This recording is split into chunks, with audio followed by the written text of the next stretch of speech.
Hi, and welcome to Sister Strong, a podcast and video series all about possible. I'm your host, Betsy Wiersma. This podcast and video series is our attempt to share ideas, insights, and experiences to help you on your journey. We want to stand sister strong for health and happiness and give you some ideas for your toolkit. Today, sharing her amazing knowledge is someone I met in a green room, but I don't think it was green. Laura Thomas was one of the speakers at TEDx Cherry Creek last fall in 2019. She was one of the brave souls that took the stage with me, and I was so blessed to get to know her. Welcome, Laura. Thank you. It's a joy to be here. Well, I'm so glad to reconnect with you because you had so many great things in your TEDx talk, which we'll give everyone the links in the end because we want to really show that wonderful presentation that you did. But I want people to tell you, I want you to tell people. They can't really tell us right now, but they can post later. But I want you to tell people a little bit about your journey and the great work you do in the world. Yeah. So I spend most of my days as a writer and a speaker, and I feel like I kind of found my way to creative outlets because I needed them. I went through a really significant event my senior year in college, and I lost my brother to suicide. And that for me really put everything on pause and flipped my whole life on its head. And I started asking some deeper questions about myself around that time. How was I living? Was I being the person I wanted to be? Was I treating my life as this precious experience, or was I taking this life for granted? Was I being a good steward of my life? And that sent me down an incredible path, a challenging one also, of mindfulness and meditation and yoga and creativity. And that's where I kind of find myself now, is trying to synthesize my internal experience of being a human and put it into creative expressions that hopefully make people feel less alone, more connected, and perhaps give them tools and tactics to find a way through so that we can all be a little more gentle with ourselves, a little more forgiving, and possibly live with a bit more ease and grace. Well, I'm so sorry about your brother. God bless him. And God bless you for taking a tragedy and turning it into a passion to help others. And you got to just stop for a minute and show us your fingernails because I saw them go by and they're so fun with all those bright colors. I just must say, I had to point that out because this is a girl show. I've got the blue that matches the glasses, but I got to say that your brightly colored nails made my day when I was watching the talk. So, okay, now that I got the girl stuff aside, let's go back to this. So you're inspired in honor of the things you learned around the incredible loss of your brother. So everything you said is what we all need right now. We need to feel more connected. We need to know that our life is on purpose. We need to look inside and use that meditation and mindfulness. So let's go through some actual tips you would tell people about, how to do some of this stuff. One of the, I think, most meaningful things that I learned was how to change my relationship to my thoughts. Before I started meditating and exploring this internal journey, I felt like I wasn't really paying much attention to my life, and things felt like they were happening to me rather than for me. And it was a moment when somebody first told me that I didn't have to believe my thoughts, that I felt my entire perspective on my internal life shift. Because up until that point, I'd had a pretty negative relationship with myself. I was steeped in shame. I was steeped in self-hatred sometimes. And a lot of these habits I had picked up from the various sources that we all collect our thoughts, the people around us, the influences, the media that we consume, the insidious stories that just start to bloom in our minds and our hearts. And without the proper tools, I found that those weeds continued to grow in my mind and flourished. And I didn't know that I had the power to cultivate a garden internally. So I feel like the work that I've done with my thoughts is so basic, it's so fundamental. Sometimes it's not super sexy to sit and figure out your relationship with your thoughts, but it has been one of the most fundamentally empowering transformations that I personally have experienced. And The first was just realizing that my thoughts are a collection of all sorts of debris that I experience in my life, and they're not a representation of me. Just because I think something doesn't make it true. Just because I think something doesn't mean that that's even what I believe or that that's who I am. And starting this process of being aware of my thoughts and then also depersonalizing from them and realizing that I can have a mental track playing in my head, but it doesn't necessarily have to represent anything about me. And that's where I feel like meditation and mindfulness has made a huge difference in my life, to learn to sit quietly with myself and the extreme discomfort that sometimes comes up with being quiet and alone and confronted with the mayhem that sometimes feels like my mind, and then to gently start building a more nourishing relationship with myself, to see my thoughts as their own entity. It's kind of like a lot of meditation teachers talk about the monkey mind. It's sort of the nature of the mind is this frenetic, active, wildly rambunctious and curious troop of monkeys who are just swinging all over the place and wearing grass skirts and doing whatever monkeys do in either the Jungle Book or in real life. And to see that those thoughts, that process of activity is sometimes humorous, sometimes completely ridiculous and silly, and finding ways to kind of diffuse that intense feeling that I get when I start believing negative thoughts, and instead recognizing that, oh, there's another thought that's arising, there's another monkey that's swinging, and knowing that I can honor that and that is a part of who I am, but I don't have to continue to feed that monkey or believe in that monkey.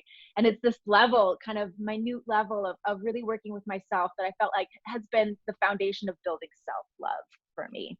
Oh goodness, everyone's like, wow, that is so much big work in like a big phrase. So I want to unpack it a little bit. So I really liked your analogy about weeds growing in the garden, because I'm a person with fairly low body shape self-esteem, although, you know, no one would get that by knowing me. They'd all be, oh, Betsy. But, you know, underneath all that is that chubby kid thing that's now 59. You know, she's not so young anymore. And I totally get that once you start on growing that dandelion, and then you look for other things that make you right about whatever that wrong thought is. So if you were going to unpack a tactic for people, maybe start with, if I don't meditate, how do I even start a small practice that I could actually do? So could you start with just like a little 101 about how to meditate? Absolutely. And I do find that sometimes something like meditation has been so inflated in our minds as this big thing that it really does help to walk it back into super achievable, manageable steps. So you can use an app like Headspace or Calm for meditating, but if you would just like to try to be with yourself for a little bit, which I think is a really valuable practice, I would recommend finding a seat in a chair, on the floor, anything that feels really comfortable, where there are a few distractions, there's nothing pressing on your time at the moment. And even just taking 30 seconds to between 30 seconds and 5 minutes, wherever you feel comfortable, to just breathe. It's amazing how often we keep ourselves busy. We live in a really busy society, really busy lives. And I find that just those small moments to pause and breathe and ask the simple question of myself, what's coming up right now? Because I find that when something comes up, if I don't take that small moment or engage in that small practice to pause and observe it, it starts spinning off like a top and I'm flying with it. And the practice of meditation is really just taking a moment to pause and observing what we're feeling in this moment. And here's the big part, without judgment. Suspending for just a moment all judgment, all criticism, all shame, and instead ask, what's coming up right now? And finding a small way for 30 seconds, 1 minute, just to be with that experience without judgment. It's a really radical, challenging, yet seemingly simple thing to do. Well, and someone taught me about, there's so many breathing methods and so many yoga breathing methods. So disclaimer, this is not an official training on breathing, but one that I have been able to remember to do is 4 in, hold 4, and 4 out. Only because maybe my simple mind, who's not a big meditator, can get that. But I notice if I just concentrate on a way to breathe, that I'm noticing I'm actually taking an inhale, because I do believe there could be days I do not take an inhale. I don't. I'm like, oh yeah, it'd be good to breathe now. Yeah. Breathe. All right. So the thing I love that you're saying is we have permission to have a thought that isn't who we are. It isn't what we believe. It's just a thought, a random weed that blew in on a seed from something in our life.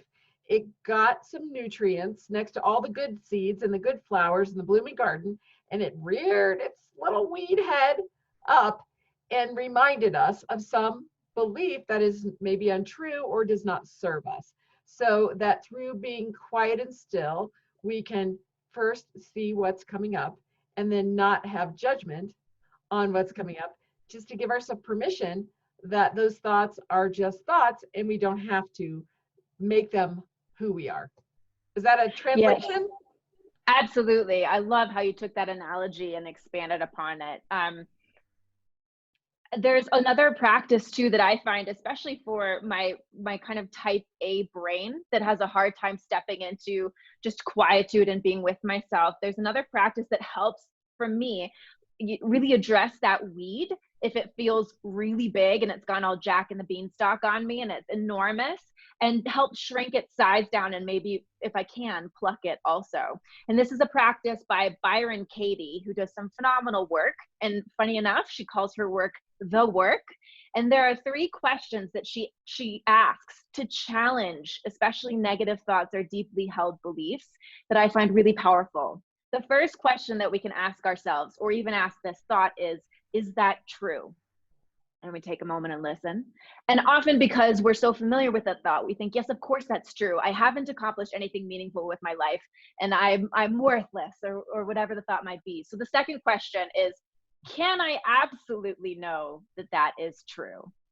And I find that that one makes me pause, because I don't know if I can ever absolutely know that something is true. And then the third question really flips the whole scenario on its head, and it says, who would I be without that thought? Ooh. If I didn't think I was worthless, who would I be? If I wasn't so hard on myself, who would I be? And I feel like it just opens up the door of a little bit of curiosity and a little bit of flexibility and a little bit of maneuverability for us to challenge these thoughts and begin to see some of their cracks and realize maybe this is a habit that I've developed and fed, as you said, over my life, as opposed to something that is an absolute truth. And maybe there's room for curiosity, imagination, and creativity to work with this thought a little bit differently. I love that. I love the double take. Is it true? Yeah, yeah. Is it absolutely true? Yeah. And who Yeah. would I be without this weed I don't need?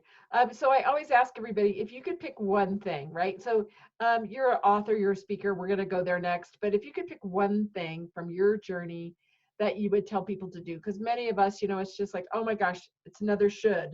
Someone's shoulding on me, and we never should on you. We don't believe in that, but we love inspiration and ideas and connections. So if you could pick one thing to tell people from your journey, what would be the one thing? The one thing hopefully doesn't feel like anything really big. And it's just to be gentle.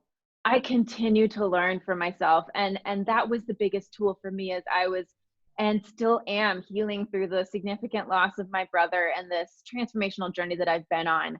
I make mistakes all the time. I forget these lessons all the time. I wrote a book about these things, and I find myself forgetting it all the time. The thing is that we are humans. We have a great capacity to be distracted, to forget, to make mistakes, to accidentally harm ourselves and others through our words or our actions. And I think that we need to have a big dose of forgiveness and gentleness on this path as we try to be the people who we want to be, because we'll be on it, I think, for the rest of our lives. And so hopefully we can just be a little more tender, a little more gentle to ourselves. Oh, I love that. And maybe that gentleness then goes to our families, our near field, and to the world, with all of us taking a big deep breath. And that one was for me. Please tell everyone how they find you, how they find your books and your classes and anything else you're doing in the world. Yeah, I am on Instagram almost every day at Laura Thomas Writes, Writes. And that is the same URL for my website, laurathomaswrites.com. And on that website, you can find my book, which I published recently, which is called The Magic of Well-Being, A Modern Guide to Lasting Happiness. My TED Talk is also linked there about navigating the world of grief and my journey through my brother's loss and how I've worked to have a different relationship with grief.